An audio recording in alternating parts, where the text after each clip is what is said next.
Good morning, good evening, good afternoon, everyone, based on your time zone. Welcome in Salesforce Epics Hour, and today topic is maximize developer productivity with the Illuminated Cloud. My name is Amit Chaudhary. I'm the founder of the Salesforce Epics Hour and the co-organizer of Farmington Hills Salesforce Developer Group.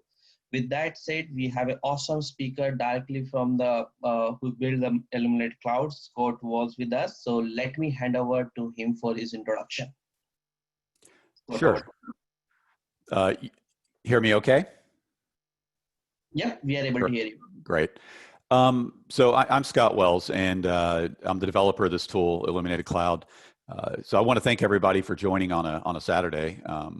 Is there a way I can get rid of this toolbar here, by the way? Yeah, you can close this one now. All right, great. Thank you. And so I want to thank everybody for joining on a Saturday. And of course, I want to thank Amit for inviting me to share the information I'm going to be sharing through his Apex Hours channel. I also want to just start by saying that I hope everybody's staying healthy and staying safe. It's obviously been a rocky several months and a very strange several months. And I just hope everybody's doing okay. So Amit and I actually met, I don't know, about 6 weeks ago, something like that, in conjunction with the Virtual Dreaming Conference that he helped to co-found and organize. And I was fortunate enough to be invited in as a sponsor for that. And that also allowed me to share a feature-oriented demo of Illuminated Cloud that is available if you want to go to the YouTube channel for that conference. Absolutely outstanding conference, by the way. And I think it set the bar for conferences in a scenario like we're experiencing right now. This particular demo is going to be a little bit different. Most of my demos are very feature oriented. They focus on one or more features. They go deep on those features. The goal here is going to be, as the title suggests, to show people how they can make some changes, learn some new techniques, things like that, that will help to enhance productivity, efficiency, agility. Both in the base IDE from JetBrains and in Illuminated Cloud. Some of these are actually going to be configuration changes. Some are going to be philosophical changes. So with that said, I think we'll just go ahead and dive into it and take a look. I'm going to start with something that's going to seem pretty mundane, but I think in essence, it'll probably end up being quite useful to people that haven't done it yet. Okay, so here's the IDE, and let me see if I can get rid of this again. Okay, so here's the IDE. The first thing I want to show is that, and I do promise things will get, why does it keep coming back? I don't know. Leave it about that one, that will go away automatically. That's a Zoom feature. Oh, okay, you know what? It's because escape brings it back, and that's something I'm going to use pretty often. Okay. All right, I think we're just going to have to bear with it. The default disposition of the IDE is to not show some things that I think are very valuable. And I always suggest that people turn these on, but some people don't even know that they're there. So just very quickly, I want to show a couple of changes that you would make. First, turn on the toolbar. And again, this thing being in the way is, let me just move it down here. This thing being in the way. So the toolbar, there actually is an Illuminated Cloud toolbar that people don't see when they first install the IDE. It starts with a bunch of single-click capabilities to do deployment and retrieval and get to the various Illuminated Cloud specific configuration settings and the ability to actually get to all of your configured connections. So I typically turn that on immediately, and it's not turned on by default. I've never really understood that.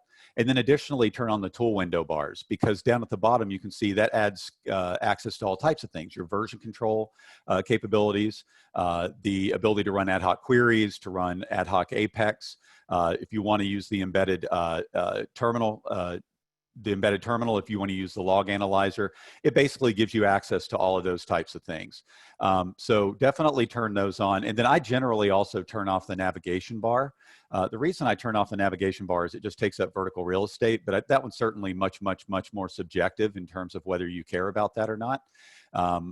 The CLI, I just installed the new CLI, so it's having to refresh some things here. Yeah, go ahead and just quit that.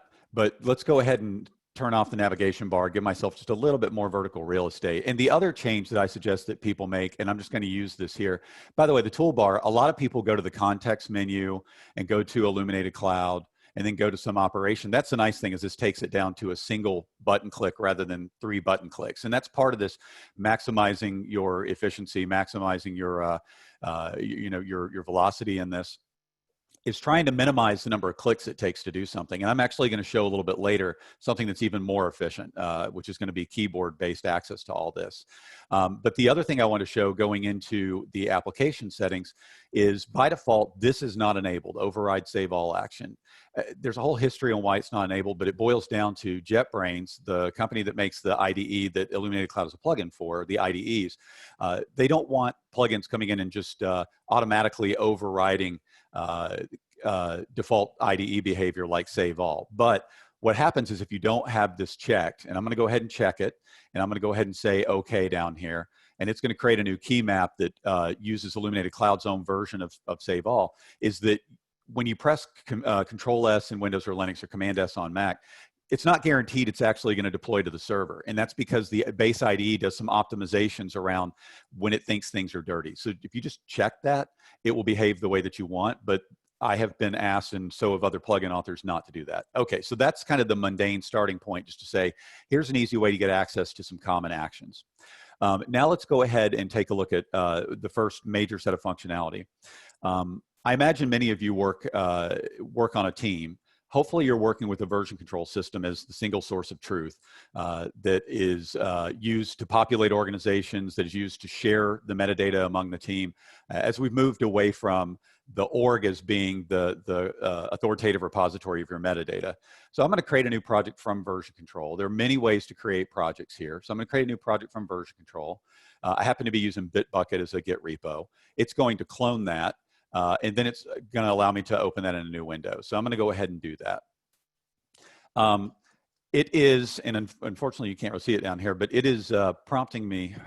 This is going to be a nuisance. Let me see if I can just move this to the other screen. Nope. All right. So it is basically telling me that there's a small configuration issue here. And it will do this when you open a project, no matter how you open that project, if it is not fully enabled for Illuminated Cloud. No problem. This one actually only needs me to generate an offline symbol table. So I'm going to tell it to do that. I'm going to move that in the background. This is another aspect of team development. Is I want to show that I didn't just check into version control the Salesforce metadata, which you can see here. I also checked in a key subset of the project configuration files. And that particular subset is documented in the Illuminated Cloud FAQ on the website.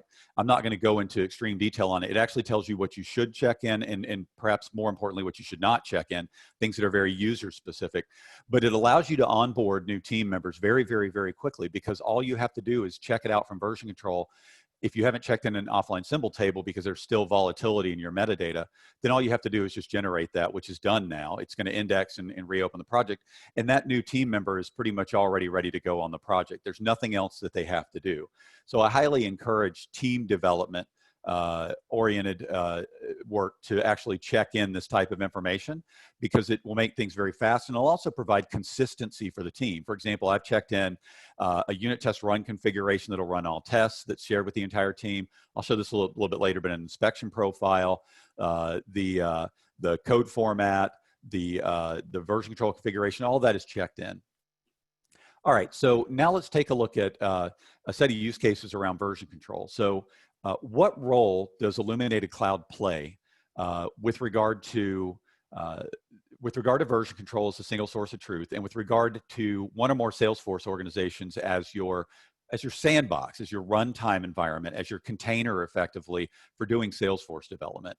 Where does Illuminated Cloud slot into that? And so, so effectively, it's this orchestrating midpoint between those two concepts. And it allows you to do things like have a stable environment, both in version control, and I'm going to have to move this one more time. Just move it up here. Maybe that'll get it out of the way. So here we have two different status bar widgets. We have one for version control, and we have one for Illuminated Cloud connections. And these are actually really useful to be used in conjunction when you're doing this type of work. You know, a best practice, whether you're using Git or Subversion, whatever, but a best practice when you're developing new features is to create a feature branch. You do your work there. And that's exactly what I've done. This branch that I have checked out right now, the master branch, is really the stable or sacred branch. It's the one that we would release software off of. And so if we were to go over here right now, this app that I checked out, this project that I checked out, it actually has a very simple mobile shopping list application. So I can just actually open that in the browser and take a look at the actual application. So I can move up here. I think I'm having my, you guys can still hear me, right? Yep.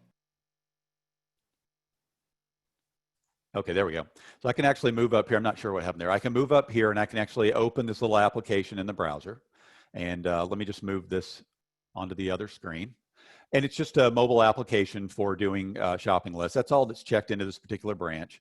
So we'll go back over to the IDE.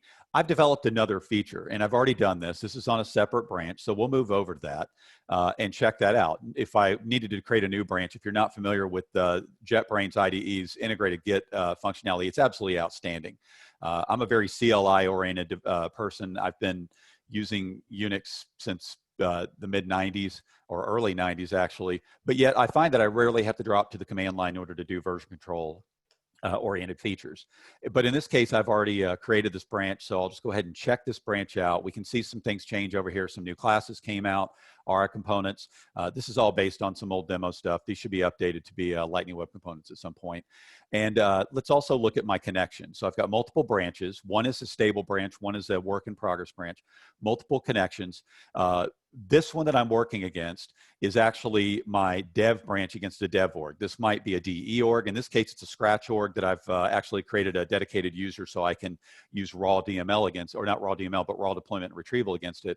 But I actually have another org that is a merge org. It's a more sacred org. It's more of a user acceptance test org that would be used as a final gate before we'd release to production.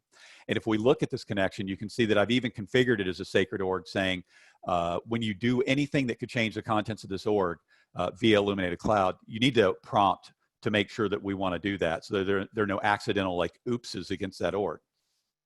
So deployment, a delete, even running anonymous Apex, which could make changes to the contents of the organization, it'll prompt you before it allows anything to happen. That'll come into play a little bit later. So I have two branches, two orgs. One branch and one org represent a stable state, master and this merge org, and then one represent my kind of development work in progress, this branch and this organization I'm working against. We can easily see the differences between these. So for example, I can go and do a compare with current on this particular branch, and let's just take a look. And I can see all the commits that have happened on this branch that haven't happened on master. If there are things that have happened on master and I was behind on master, you could see those as well by swapping the order. There's actually a perhaps nicer way to see this, and that is to say show diff with working tree. And here I can actually see all the files that have changed relative to the other branch. So all the Aura components, things in green are new relative to the other branch. If it were grayed out, it would have been deleted. It exists in the other branch, but not here. Things that are blue are modified. So if we take a look at some of these modifications, I can see that I renamed a class, and you can see that here, renamed.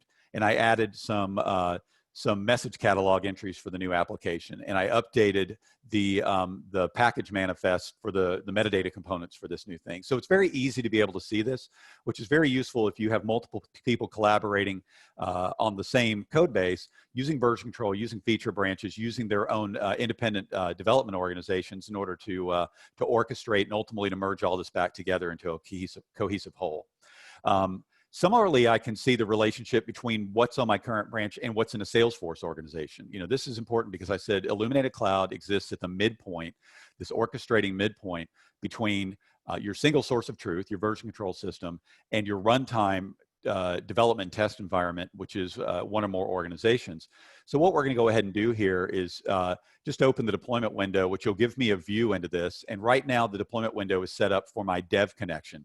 And you can see that everything is in sync. Everything is blue, which means it's present both locally and in the organization, and it's filtered by my subscription. So this is part of the metadata subset that I care about. If, however, I switch to the other organization, you can see that the same color coding takes place, and the organization that is the sacred organization, that is not updated with this app. And that's good, because I'm not going to take my dev branch and update this sacred organization. In a perfect world, there would be an automated process behind this, a deployment pipeline, CI/CD, continuous integration, continuous delivery pipeline that would be responsible for that. I'm not going to show that here. That is a best practice, and I'll talk a little bit more about that as we go through the next couple of steps. But the point is I can very easily see what I've added, what I've deleted, things like that, relative to not just version control, but relative to the org. So you really get this nice graph or hub and spoke with the IC project as the center of that, so that you can understand how things are evolving. And I can even go out and compare, for example, one of these classes that has been modified versus its server version in the merge organization. So it'll retrieve this and it'll open it in a diff tool so that I can see the same diff, but instead of this being a branch to branch diff, this is a project to org, but not my dev org. This is a different org. I can compare it to any org that I want. So at this point, let's just say that we have everything the way that we want it, and we're ready to start moving things back. Again, according to best practices, what I would do is I would go open up a pull request. It would go through a formal approval process. I would get review feedback. It would be a wash, rinse, repeat type of thing. And ultimately, the pull request would be accepted. It would be merged into master. And that would ideally trigger a set of automated processes to start promoting that to other environments. Again, I don't have all that scaffolding behind this. So I'm going to actually show how you do this using the IDE. It's not something I would recommend to people for the most part, because I do think those automated processes and checks and balances and gateways to more sacred environments, those are important. Having said that, I think all of us have experienced a situation where we had a bug in production. We just did a release over the weekend. We wake up Monday, there's a critical bug. The formal release process may take a couple of hours to pass through all the gates, and we have users down, and we just have to go patch it real quick, and it's a safe patch. And so you can use the IDE very easily to do that. So let's go ahead and move back to the master branch that we want to use as our starting point. Generally, we would update from the master branch, just make sure that we're on the absolute latest and greatest. In this case, we are. I'm going to create a new branch just to merge everything, called merged.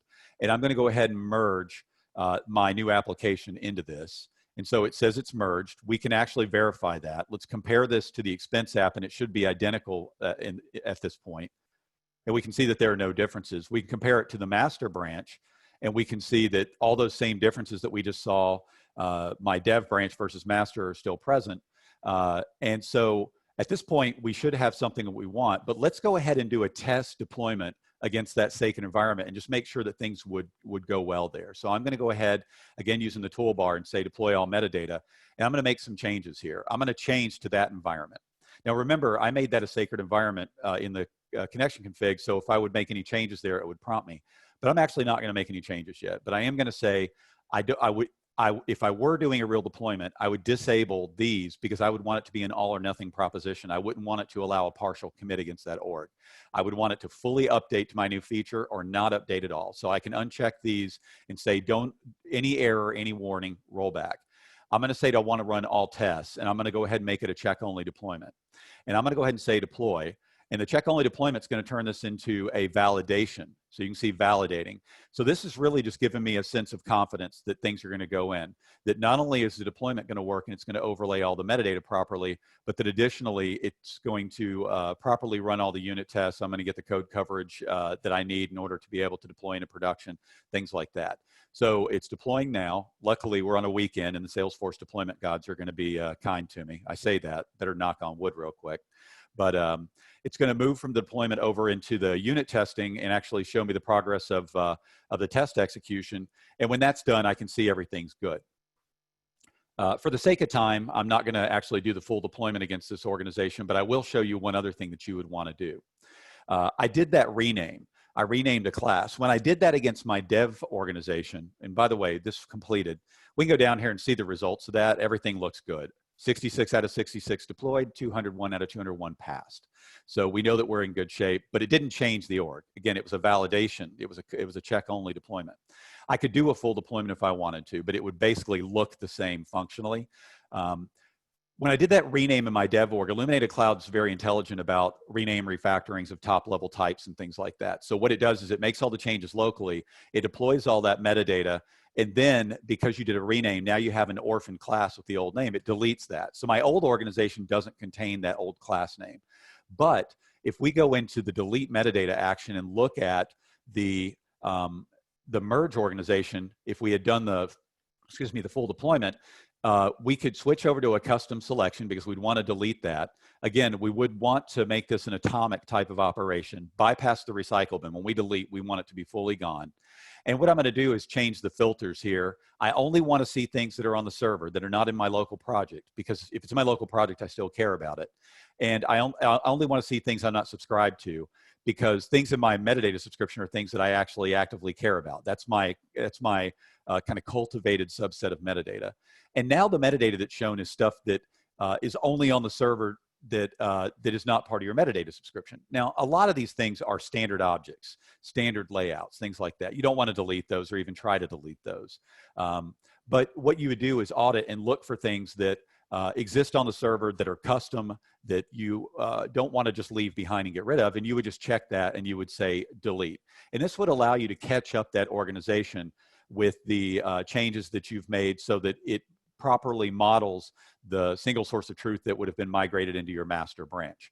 And again, in a fully automated way, you would have destructive changes that would basically carry this along. But realistically, having done this in the past, you can find yourself in a catch-22 situation where there's no way that a single deployment can actually clean things up. So sometimes you just have to brute force your way through it. Often tools like this can actually help you to do that. I can't tell you how many times I had to go clean up some of our test environments. Now, if you're using scratch orgs that are ephemeral, you don't have to worry about that. But if you have, for example, a sandbox or a production org or a first generation packaging org, sometimes you have to go in and clean things up manually this way. And this is how you do it. This is how you find that orphaned or kind of leave behind metadata. So that's the way that you can use Illuminated Cloud to take a kind of a stable, authoritative environment like a master branch, like a production org or a sandbox off a production org or a packaging org, whatever it happens to be, create feature branches off of it, create standalone development environments, isolated, ideally dedicated to individual developers off of it, use the IDE to actually orchestrate that work, to understand the relationships between those nodes, project to org, project to branch, branch to branch, org to org, and actually make sure that everything is in a good state. So that's kind of a more team-oriented way to optimize your work. So that was what I wanted to show on that. What I'm going to do now is I'm actually going to move on to the next general topic that I wanted to show, and it has to do with a question I'm asked very, very often. In my demos, people often ask what keystrokes I'm using, because I'm a very keyboard-oriented user. I have been using these JetBrains tools for over 15 years. So I've picked up a lot of keystrokes over time. And personally, even back before I started using these JetBrains IDEs, I learned a long time ago that I'm a lot more efficient if I never have to reach for the mouse, or if I can minimize when I have to reach for the mouse, because it interrupts your workflow. Not only does it take time, but it interrupts your overall development workflow versus just hitting a keystroke and having that do what you want to do. And then additionally, often these reach for the mouse, pull down, find it, it's multiple operations. So people ask what the various keyboard combinations are. I'm going to switch back over to the browser here for just a moment. And let's go ahead and pull up from here. I actually document on my website, under the frequently asked questions, the keyboard shortcuts that Illuminated Cloud specializes from the base IDE for Salesforce development. So it either extends them, specializes them, or just supports them. These are the standard ones. There's a bunch of them. And then if you go to the bottom, there are Illuminated Cloud specific actions that have to do with Salesforce development that are not common to other JetBrains IDEs. So deployment and retrieval, generating offline symbol tables, accessing the various tool windows, so anonymous Apex execution, query execution, log viewer, things like that. I recommend to people at some point, if you're using this tool, just take this list and over a period of a couple of weeks, just go down it and try different things. Now, having said that, I have the benefit of 15 years of learning these a little bit at a time. I use almost every one of these every day. So if you want to see kind of a baker's dozen, I actually list them here. And as you can see, there are differences between the Windows Linux key map, which the two are almost identical, and the Mac key map. They really come down to the kind of philosophical differences between Windows and Mac in terms of the way that the keyboard layouts are. But I did kind of a baker's dozen. Now, I'm going to leave this here for you on the website for you to be able to come back and refer to. But what I'd like to do is show some of these interactively and actually show how I use them, when I use them, and when I use different variations on them, because I think that that's something that's very valuable to understand. The first few that I'm going to do, first 5 or 6, are all going to have to do with navigation, because I believe that navigation is critical to understanding your code base, being able to say, what does this do? Where is this defined? And how does it relate to these other things?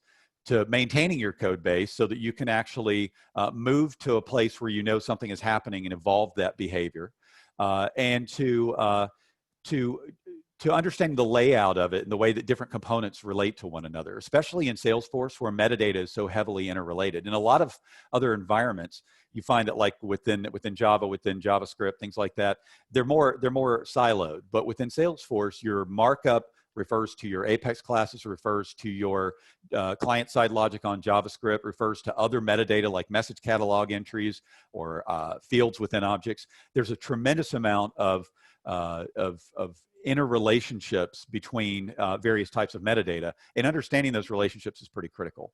So I'm going to go through several different types of navigation. I'm going to start with navigation by name, because there's several different ways to do it. So I'm going to start by going to a type name. Now this is going to hold for Apex. It's also going to hold for JavaScript and ES6 classes.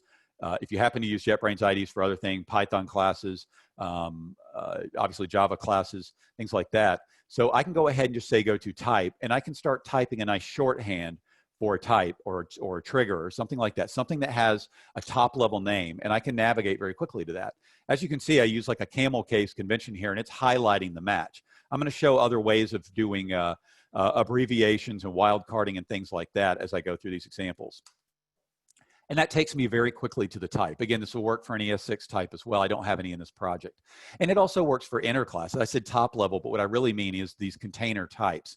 So if I said something like comparators, you can see comparator adapter is inside of collection util. And if I go to that, it's an inner class. So you can go to things by name. I can also go to files by name. If it's something that doesn't have a top level type name like this, so for example, form.component, I can go to that very, very quickly. So you can see all these things, form controller, form helper, but I can go to the form component. If I want a wildcard, I can go to star.permission set, and I can go to a permission set. Just makes it easy to navigate to the different files, especially since there are so many different types of files in a Salesforce project. A third way to navigate to something by name, and this is something I use very frequently, and it's one that I don't think many people are aware of, and I cannot overstate how useful it is. How many times have you known that there was a utility method out there, and you've either known the name of it, or you could guess the name, because ideally people that are naming their APIs are doing them based upon the purpose of that API. And so you know there's something out there that will accomplish the task that you need to accomplish. You're just not sure where it is in this large code base against which you're working. So for example, if I wanted to say is not empty, I can actually navigate to a member by name and find that and understand where that is. Now this won't work for local variables. This won't work for call parameters, but it does work for class constants, class methods, instance methods, fields. So if there's something that you're looking for, and the one that I find most useful, the two that I find most useful are utility methods and constants that I'm looking for. And I want to know, for example, where this enum constant is, what enum contains this enum constant. It's a great way to find it. And then of course, you know how to refer to it. You can begin to refer to it.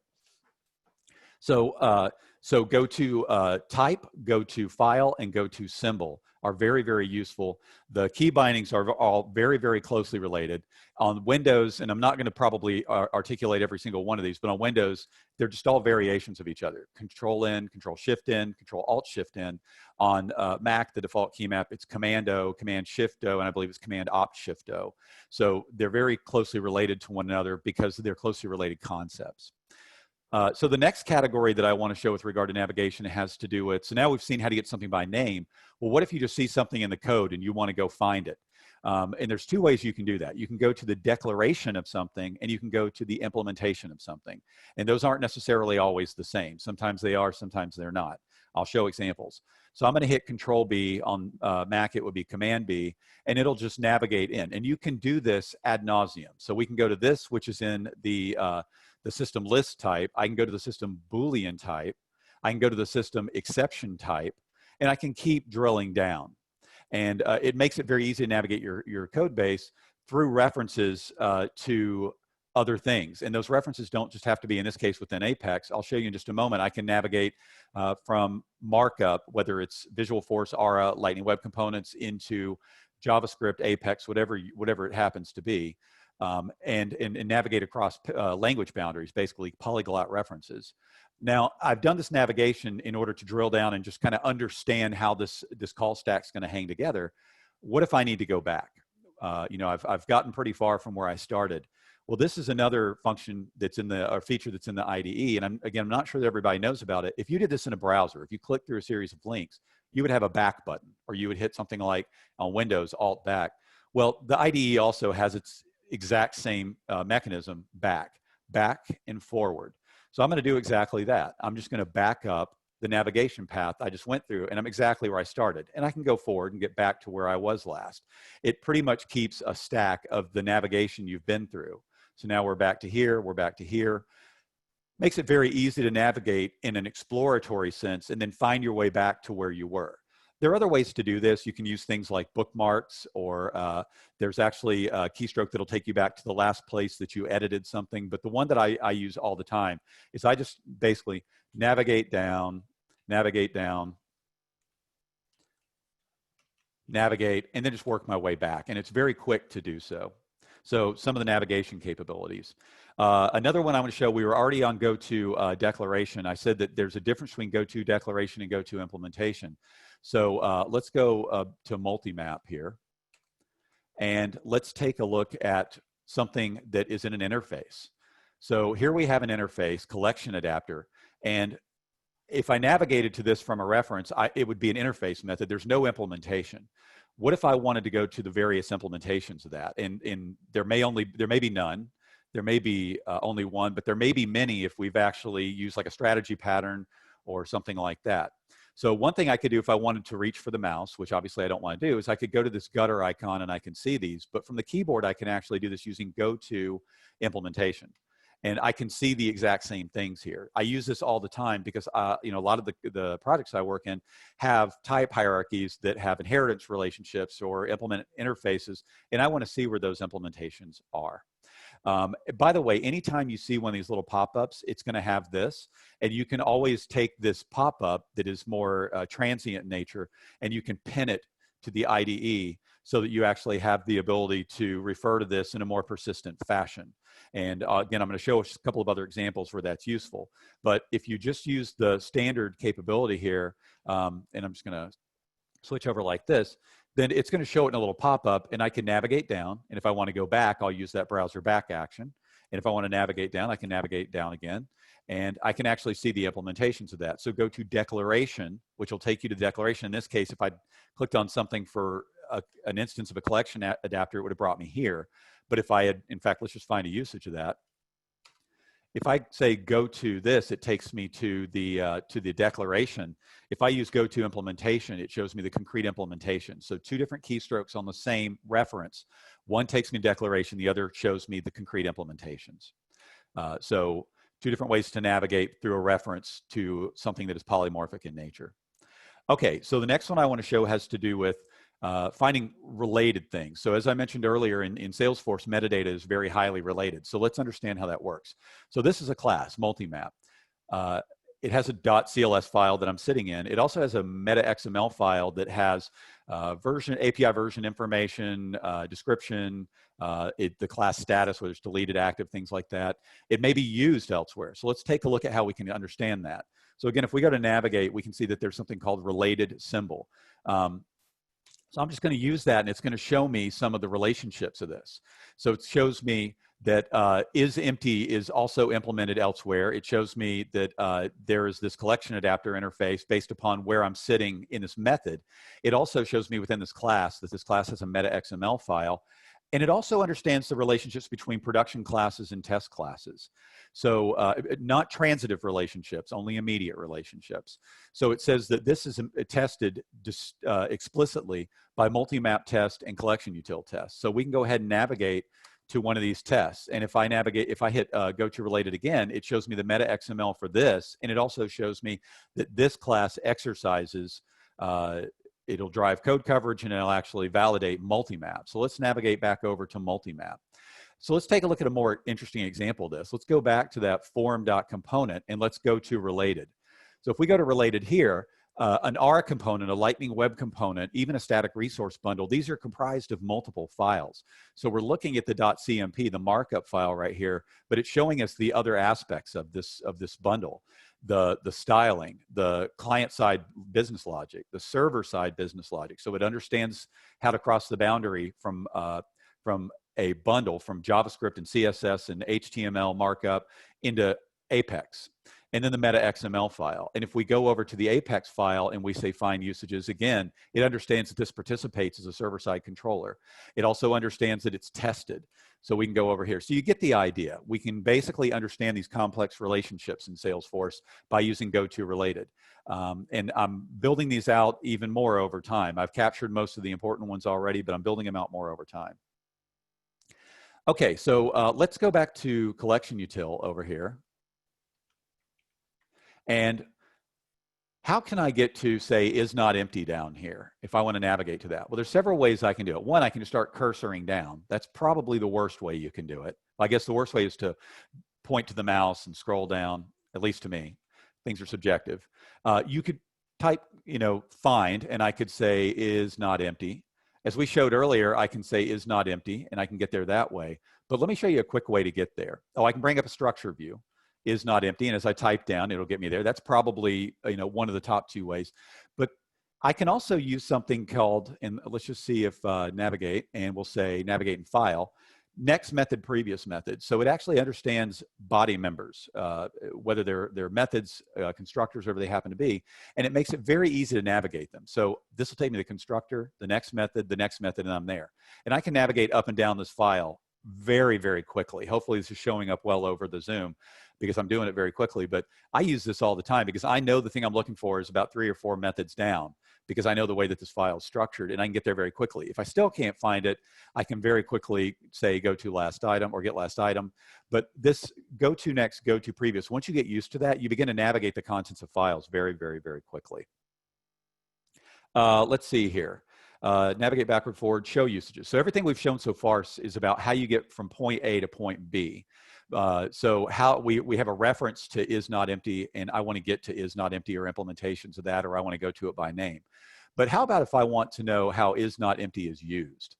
Find usages. And so there are lots of different variants of this. So I'm going to talk about a subset of these, and I'm going to talk about when I would use them and how they're different from one another. So the most obvious one is just to use find usages, and it finds all the usages, and it actually puts them into a little docked window, and you can navigate through them. They're there in a relatively persistent sense, so that you have them at the ready, so that if you need to go and do something with all these, or if a significant subset of these. Very, very useful, but it does kind of take up space in the overall IDE. One that I use very often if I'm looking for a specific usage is show usages. And I'm going to show in just a moment, just like the go-to by name, these all have very similar key bindings so that they're related to one another. And this shows it in a pop-up. And as I showed you earlier, the little top right corner icon, I can dock this if I want. So I can always say, oh no, this is useful, I need to dock it. And I can even do it with a keystroke, Alt F7. But if I just want to take a look at one of these and say, no, this is the one I'm looking for, it makes it easy to navigate to that. And of course, as always, I can go back and I can look at a different one. And then another version of this is find usages settings. And this is useful for a couple of different things. One, this is basically, if there's only one usage, skip the tab and just basically show me the usage. Again, minimize the number of keystrokes or mouse movements required to do what I want to do. This is useful if you already have find results open, you're trying to cross-correlate information, and you don't want to lose that one because a new find would replace it. Check this, and you'll then have 2 different find results so that you can actually look at both and cross-correlate. But the thing that I use the most is you can limit the scope of the search, or you can change the scope of the search. So what if you only want to find usages in the files that you've changed in your current git change list? Or only in production files versus test files, or only in your current open files. And by the way, these are all editable. And something I didn't show earlier and I wanted to is that you can always see the help for this, and this is also true of Illuminated Cloud. So if you want to know more about scopes or things like that, you can click this Show Help Contents. And I'm going to segue very quickly into something, and that's true of Illuminated Cloud. So here's the project level, the application level settings. As you can see, there's a little button here, and if I click that, it takes you to the Illuminated Cloud user guide. So any of these Illuminated Cloud specific screens will take you to the user guide. This is something that's new in the past year. About a year ago, when I went full-time on Illuminated Cloud, I started working with a technical writer to put together a user guide. It is not 100% complete yet, but what we've done is focused on the things that drive by far the most questions, over 90% of the questions. How do you install? How do you upgrade? How do you do license management? How do you configure it? How do you configure connections, create projects of all different sorts? What is the role of the OST? How do you subscribe to metadata, deploy, retrieve? And this is all very, very extensively documented and linked into the actual application. I recommend people use this, read it. A lot of work went into this, and as I refer people to it, it's gotten some pretty high praise. I'm very appreciative to the technical writer that helped me to put that together. But that's true of the JetBrains tools, so I already showed this. And you can see their integrated documentation, because Illuminated Cloud builds upon the JetBrains IDE and its power and its flexibility and its features, and also Illuminated Cloud. So find usages. There are other ways you can do this. If I just want to see the usages in this file, I can use a different variant. And as I said just a moment ago, the key bindings for this are all very, very, very similar. They all deal with F7, and that's on the Mac and on Windows, and then various modifiers. So getting used to these and knowing when to use which one can definitely help you to navigate your code base, not so much in a drill down fashion, but in a, I want to explore up and understand how this is used and solves problems in the overall system. So the ability to find, the opposite of the drill down I've shown. So all the navigation we've done so far is around navigating within the local project, the local source code, the local metadata. How do you, for example, navigate to the backing organization? Maybe I need to go do some declarative work in the organization. Well, I already showed you that you can go up to the toolbar and you can do this drop down, and you can open not only the project organization, which is above the splitter, but any of the other organizations that are configured here in your IDE. Well, as I mentioned, I don't really want to have to go up there and click the drop down and find it. So there's a keystroke to do that, and it's one of the Illuminated Cloud specific keystrokes. So it's one of that may give you carpal tunnel if you're not careful. Requires 3 modifiers, but Control Alt Shift O or Command Opt Shift O on Mac, and it'll show you your connection list, and it'll even provide a filtering. So if I just want to see the merge ones, I can start typing merge and hit enter. And then what it's going to do is in the backing browser, it's actually going to open that organization and have you logged into it using OAuth or the current session token. So the quick ability to move over into an organization, it doesn't have to be the project organization. You can move into any organization that you've configured. So navigation within the IDE, navigation within the organization. So the next thing I want to show, and I'm going to take a quick sip. I can tend to talk a lot, and I can tend to talk fast, and it can wear on my voice, is around code completion. Now, almost everybody knows how to use code completion. I have plenty of demos on code completion. I'm going to show one very specific thing. Standard code completion, whether it's auto completion, is not empty, and I can do this, and it'll basically show me that's auto completion. I'd have to press Control Space. If I press Control Space, it's going to show me all the symbols that are available at the current point of insertion. So it's actually going to show me things that don't necessarily make sense here. Get first item, these are void. Those are things that don't necessarily make sense here. So let's go back over to multi-map. There's a great example of what I want to show here. So things that it'll actually show. However, there's a feature called Smart Completion, and this is demonstrated pretty heavily in the Virtual Dreamin' demo, so I'll refer you to that. There's actually a dedicated demo for it on my YouTube channel. So if I press Control Space, it's going to show me things that don't make sense. For example, this clone method, and it's going to say, nope, that's wrong, sorry, illegal assignment. If I press Control Shift Space, and that's true on the Mac and it's true on Windows, it will filter that by the expected data type when there's an expected data type. So now it's only showing me things that are assignable to the left-hand side of this assignment expression. And that's not just assignment expressions. If we go down to this method invocation, and we can look at the call parameters, I'll show that a little bit more on that in a moment. call parameters, I can see that it takes a collection adapter. If I press Control Space, it's going to show me things that aren't valid there. If I press Control Shift Space, it's going to show me only the things that are valid based upon the expected data type, receiving data type of the method argument. So I can just press Tab and accept that. It makes it extremely fast to fill out method invocation parameters. Very useful. And this, any place that there's an expected data type, you can use this. So query bind variables, as you see, parameters, right-hand sides of expressions where the left-hand side is already locked in. Those can be relationship expressions, assignment expressions, whatever they happen to be. So smart completion, it is not a replacement for basic completion. Basic completion when there's no expected data type, smart completion when there is an expected data type. You get used to kind of going back and forth, and you pretty much, your fingers will start hitting the right keys for what completion makes the most sense. So smart completion. I'm going to show you one of my favorite ones that almost no one's familiar with. It's called increase decrease selection, and it's one that I wish were available in every editor that I have. So if I wanted to highlight, say, this expression, collection adapter factory dot create collection adapter, in a semantic way so that it gets the entire thing. Well, I could hold down Shift and start cursoring over. If I'm smart, I can actually hold down the modifier key to skip words, and it takes me about 4 keystrokes. I might be a little smarter and say end a line and then go over one, although if it's not the last one that I want, then I'd have to cursor back over. Let's take a look at a way that the IDE can do this. So it has a selection mechanism that is aware of the underlying language's grammar and will do increasingly successive selections based upon the grammar. So I'm going to press that key, and it's going to do this expression, and I'm going to do the next one. It's actually going to get the whole next expression. And then I'm going to do the next one. It's going to do the assignment expression. I'm going to do it again. It's going to get this assignment statement. So it includes the statement terminator. Now it has the line. Now it has all lines in this current block. I can keep going. I can get this statement, all statements in here until I have the method. If I want to highlight this entire method, I just go to the very first line, press it once, and it highlights the method. It's aware of the underlying grammar. And as with all these I've shown so far, this is not an Apex specific thing. This is the JetBrains IDE feature. So work in JavaScript, in HTML if you go to a paired set of tags, things like that. This entire Apex dot comment.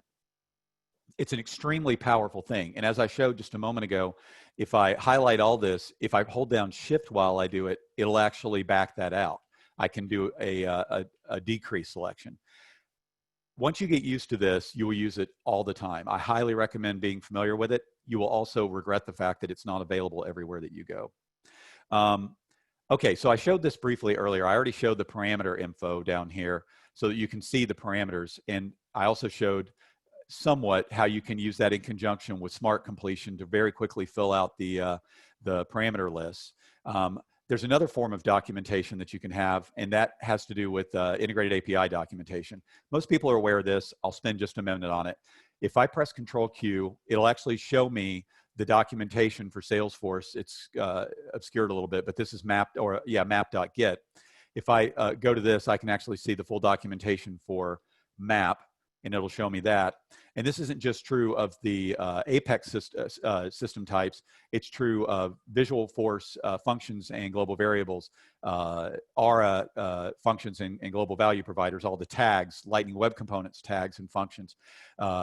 If you are using a commercial JetBrains IDE, it's true of JavaScript using the standard library or using ESDoc and JSDoc.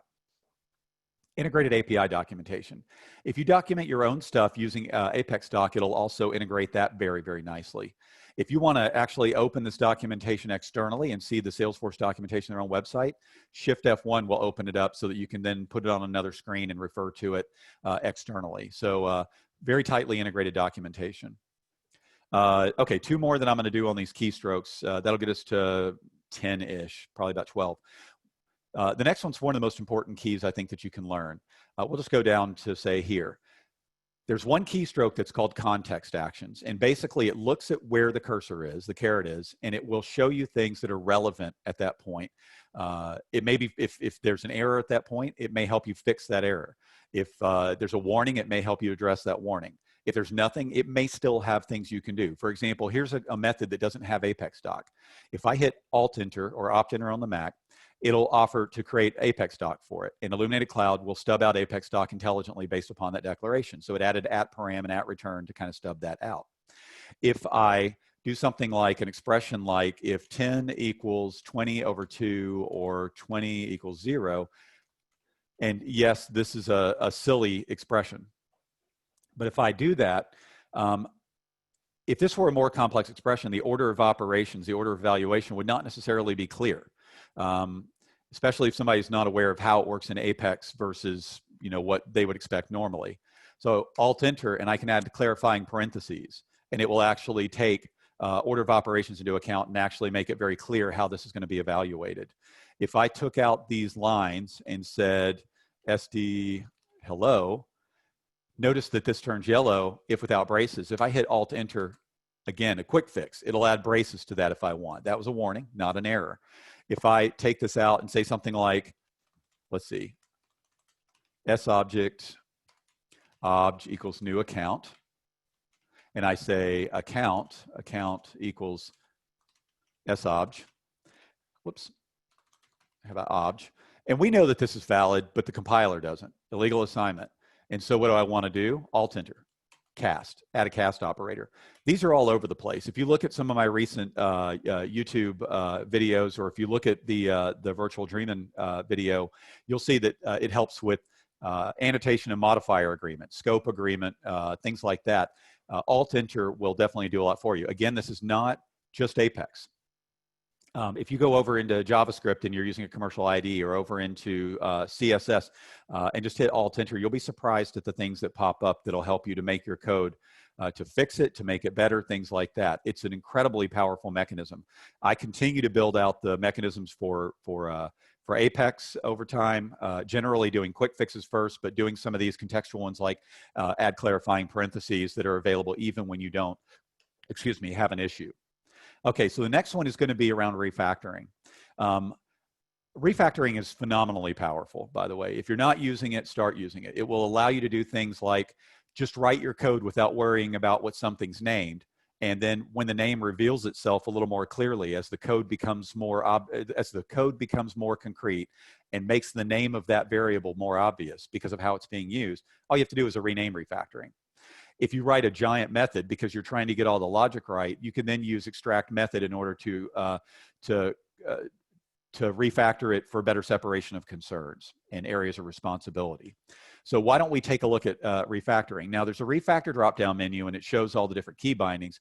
I recommend that you learn the 6 or 7 key bindings for the key refactorings that are supported. Rename, the extraction refactorings, so extract method, extract variable, extract constant, inline, which is kind of the opposite of extract, move, copy, those types of things, safe delete. But there is kind of a meta one. If you look top, refactor this. So if you want to learn one to start, just to increase your productivity, then you can use that, and it'll show you the refactorings that are available at the point of insertion. Now, some of these apply at a higher level. For example, move file is going to move the file. It's not actually going to move, the particular identifier that I'm on. It applies to the file, but most of these apply to it. So if I want to rename this to say factory, I can just do that, and it'll basically rename that to factory.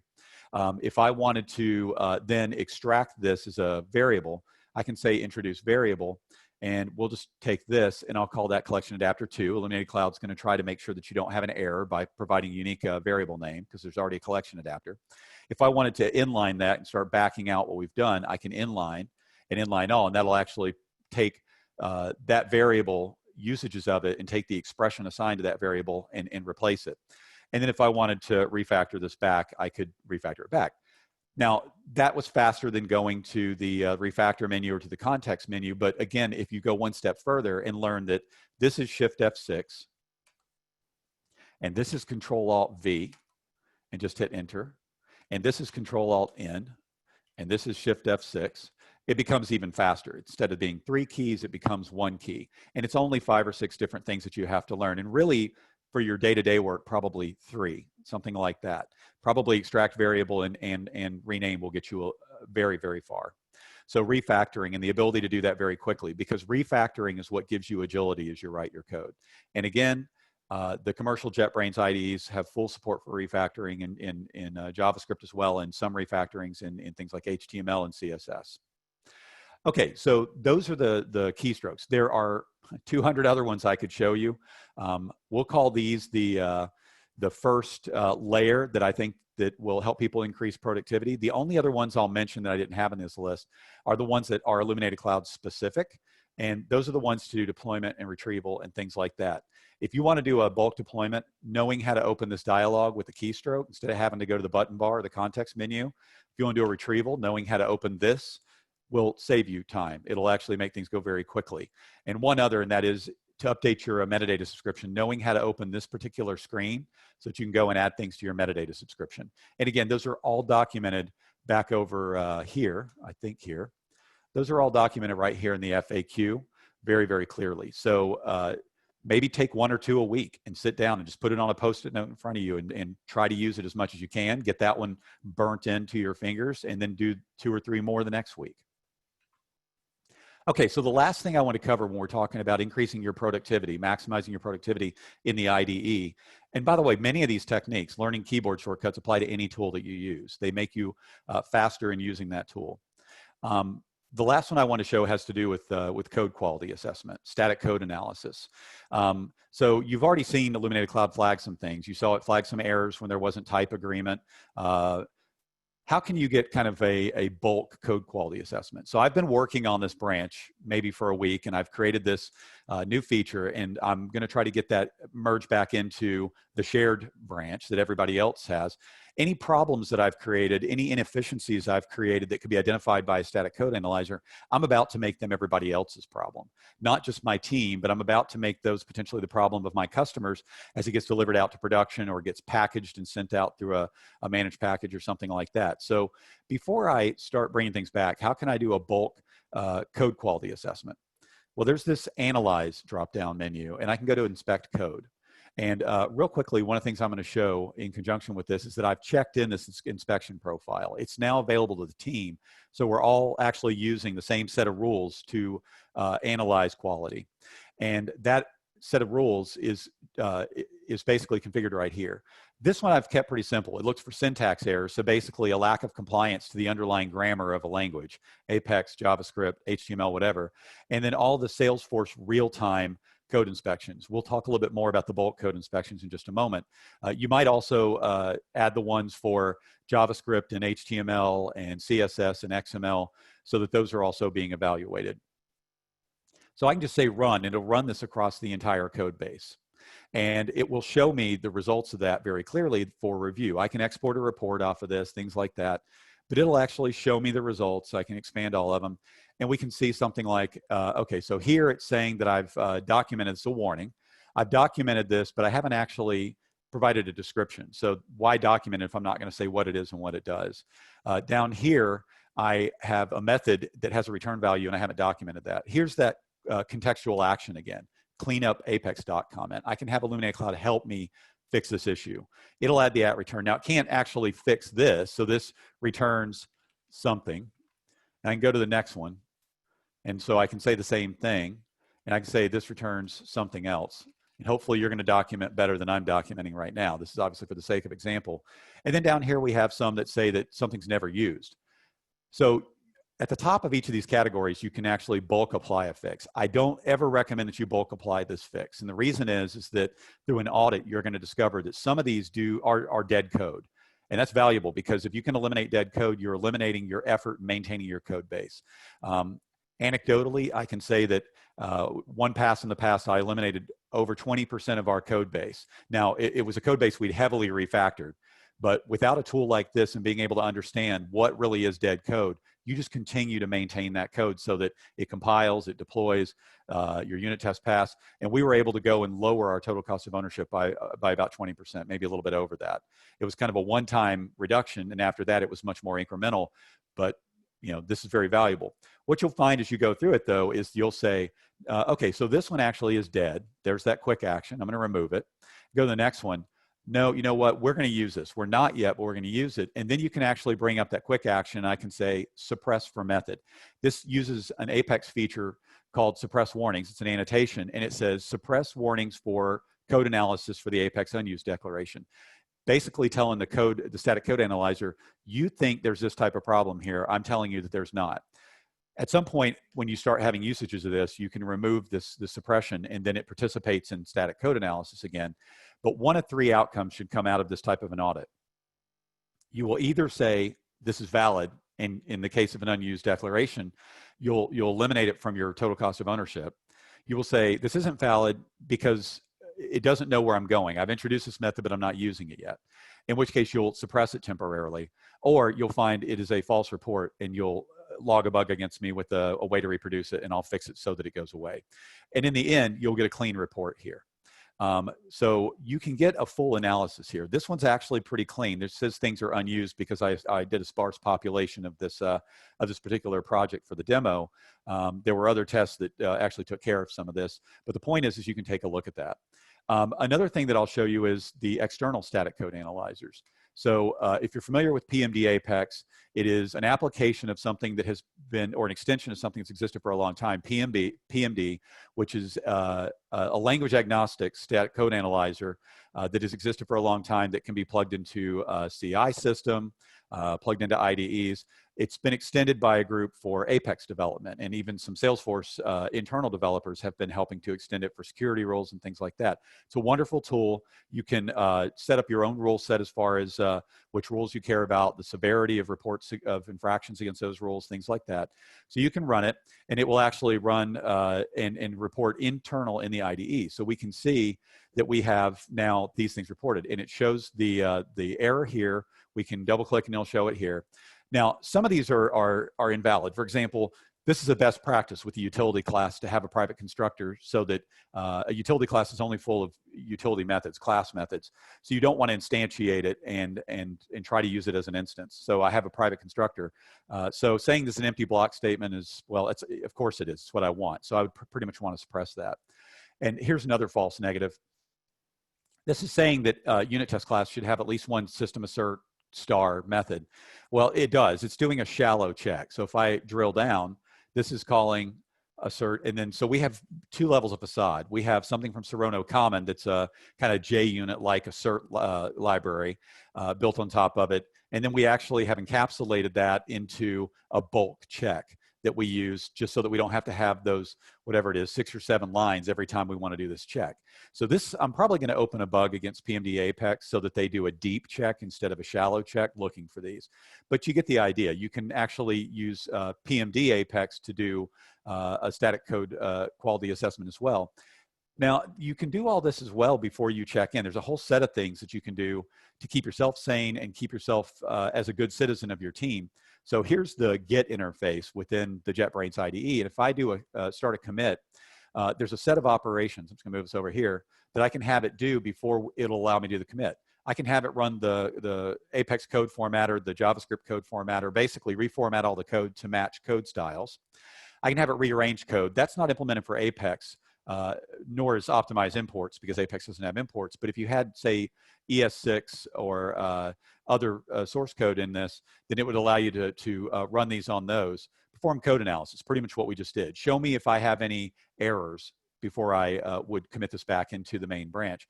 And then check to-dos. That you can have comments that are like / to-do, and it'll find those in the current change list and show them to you so you can figure out whether they need to be addressed.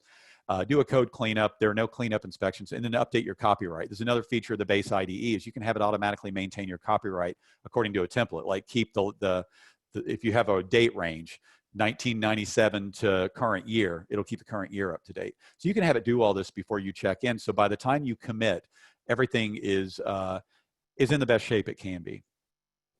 So all these types of little things that you can do.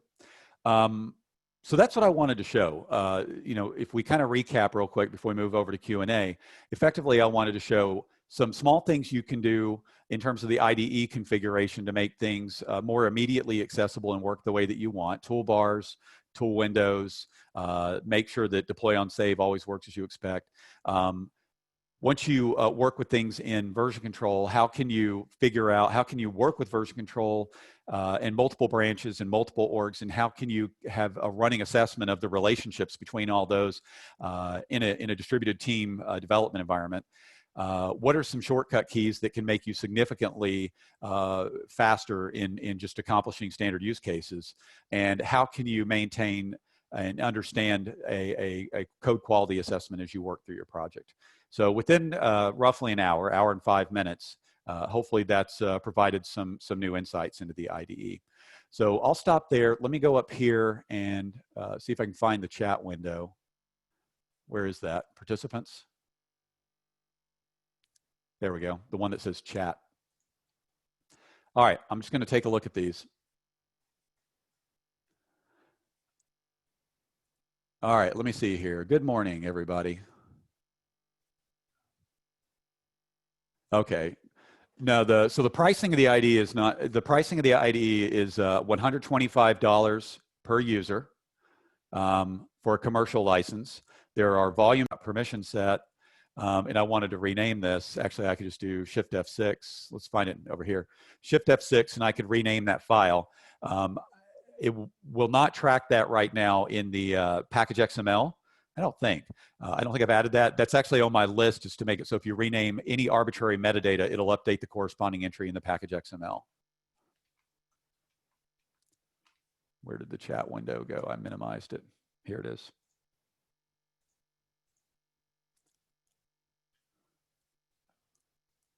All right. Let's see. Will it reflect all Salesforce best practices like SOCL issues, try-catch issues? Not right now. There's a whole host of Salesforce-specific code inspections that I'm planning to add. For example, one of the ones, and it may have something to do with the query issues, there's a few of them. One is if you try to assign the result of a query to a single instance to show a warning so that to indicate that that will throw an exception if there is not exactly one result. And the quick fix would be to turn that into a list assignment and then do a safe assignment to a single instance with the same variable name.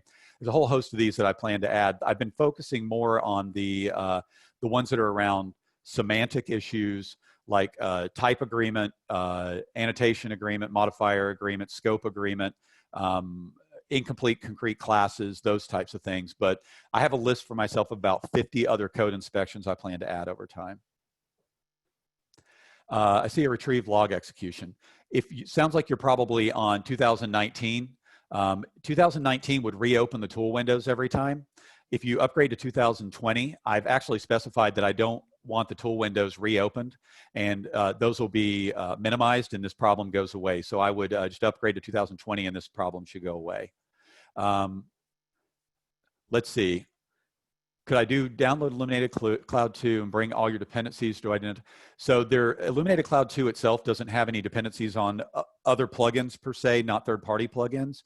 If there are other plugins that you have that are standard plugins in the base IDE, like the coverage plugin or JavaScript plugin, things like that, TextMate plugin if you're in Community Edition, Illuminated Cloud will tell you that those aren't enabled, and it will help you to enable them. But it is pretty much standalone in that it layers on top of the base IDE and doesn't require other things.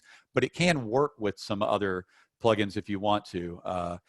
There are third-party plugins that are actually useful in conjunction with it. One of them I use is a regular expression tester because I use regexp all the time, and it allows you to do kind of real-time exploration of regexp.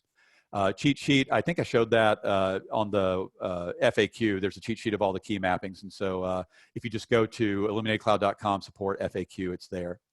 Illuminated Cloud 1.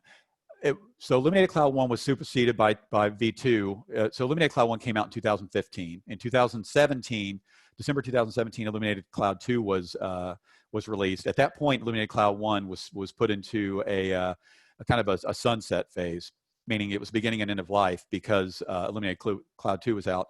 My original intention was only to do a year's worth of additional updates to Illuminated Cloud 1. I actually ended up doing 2 full years, both for seasonal Salesforce releases and also for quite a few bug fixes and things like that and some small features.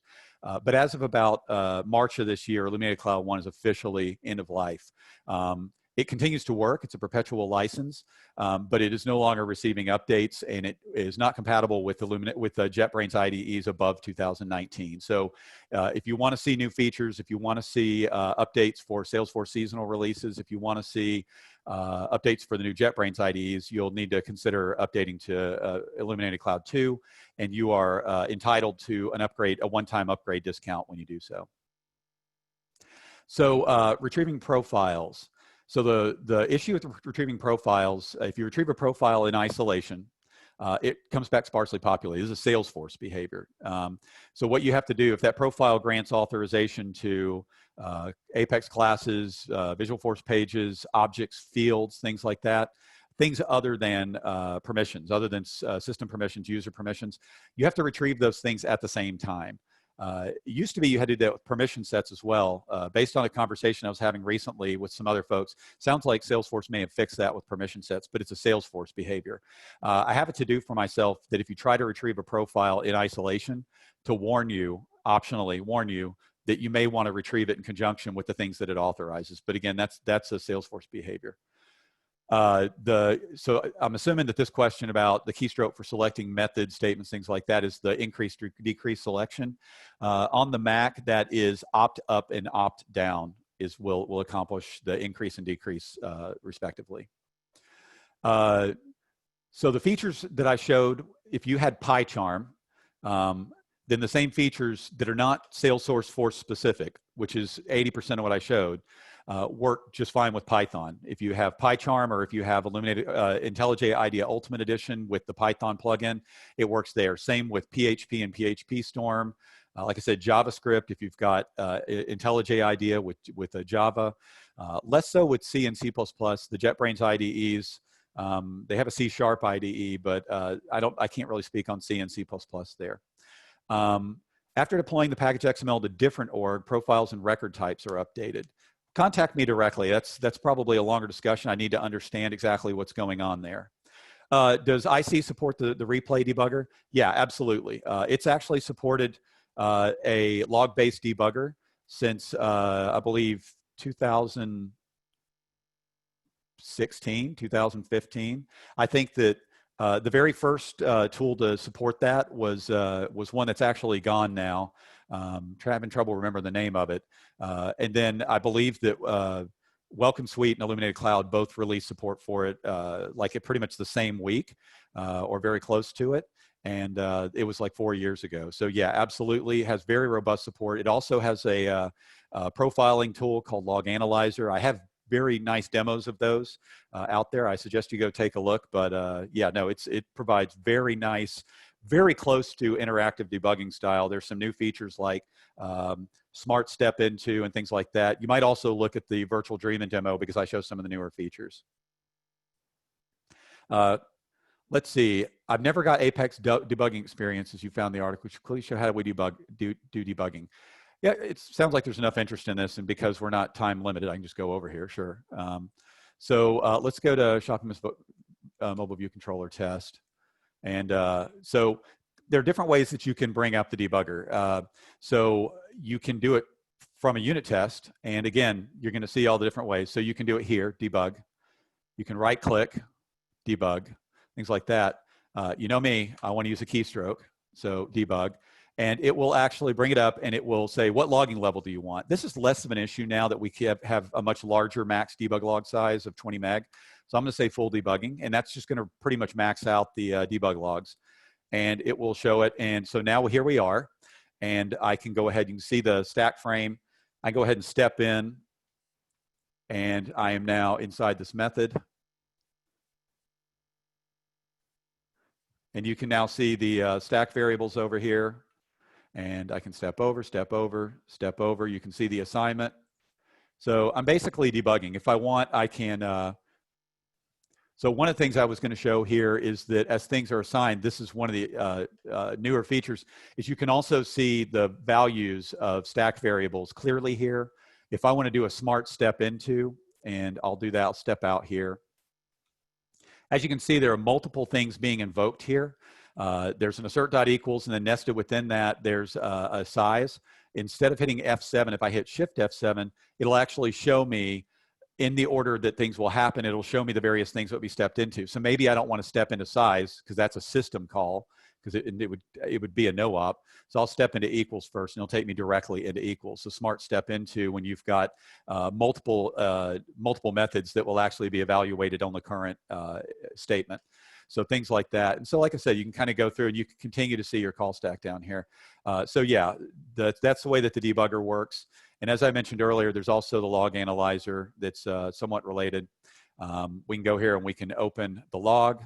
I can maximize the log, and if I want, I can then show it as a tree and actually see a hierarchical view of it.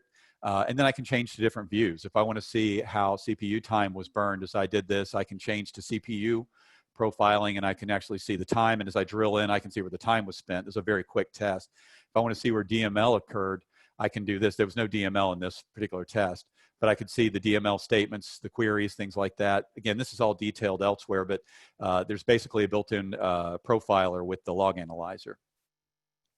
I mentioned there were 2 other ways to start the debugger, actually 3 technically. From anonymous Apex, you can do it. So if you have anonymous Apex here, and we'll just say, well, actually, let's just do something more interesting. I'll just do SQV, and we'll just query all accounts. And I'll just do iter, and I'll just go ahead and debug that. And now we can debug straight from here. So I can basically debug straight from the anonymous Apex. It's great for debugging like static methods, invoking them. And of course, from the log analyzer, if we unmaximize this, I could debug this log if I wanted to. I can just click this and it'll take me in the debugger, that same process. And if we go back over to log analyzer, I can also open a log that's been sent to me, or I can paste a log if somebody sent it to me via email. So lots of different ways to initialize the debugger. Let's see. So hopefully that answers that. LWC development. Let me open a different project. Just open Dreamhouse.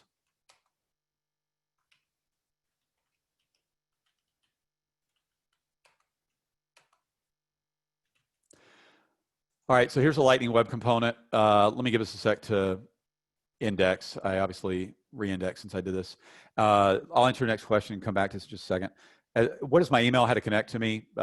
Scott@illuminatedcloud.com, support@illuminatedcloud.com. There are discussion forums, Google discussion groups. So you can certainly get a hold of me in any of those ways. If you just go to the website, it'll show different ways to do it. Any suggestions to improve IDE performance using IC? Things are very slow. That's certainly surprising. My guess is that your max heap size for the IDE is too low, and it's thrashing the garbage collector. The base IDE is all implemented in Java, so it's probably thrashing the garbage collector.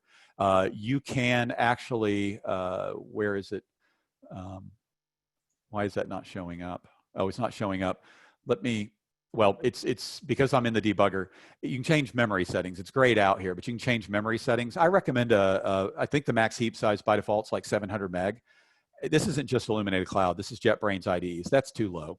I recommend if your system has memory, increasing it to a minimum of 2 gigs. If you've got 8 gigs, 16 gigs, I recommend bumping it up even more, just because all this kind of cross-correlating index information, all that, it's expensive, whether you're doing Salesforce development, JavaScript development especially, because there is so much, it's a dynamic language, and it has to have so much information in order to make best guesses at what it is that you're trying to do.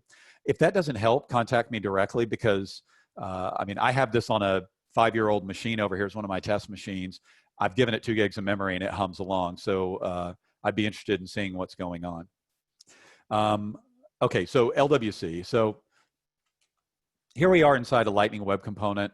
As you can see, there's a completion for tags, as you'd expect, things like that. I'll just go ahead and close this up. There's integrated documentation for the tags, all those types of fun things. It understands how to navigate to other things. So picture URL, I just navigated from Lightning Web Component from the markup into the backing ES6 class. I can find that as a usage. If I rename that to picture URL X and say do refactor, it's actually done the right thing. So it understands all those relationships, markup to JavaScript and vice versa. It understands various imports.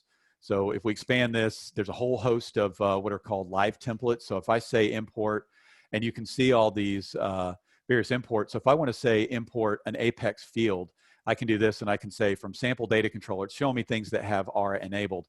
The import sample data method, and I can import that. And these things exist for all types of things. If I want to import, say, a field, and now it's going to show me my objects, and I'll import the account number field and refer to it locally as account number.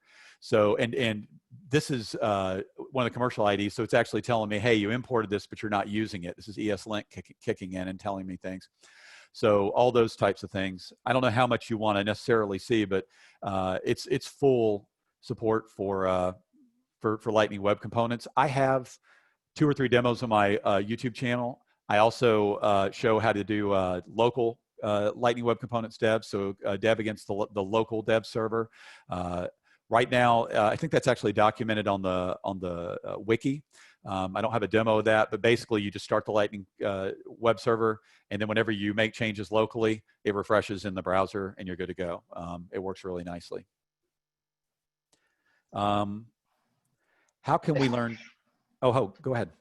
Yeah, thank you, Scott. That question is actually for Trigger. So I will say, like, if you have any other question that is out of the IDE, I will request check the YouTube channel or ask me directly.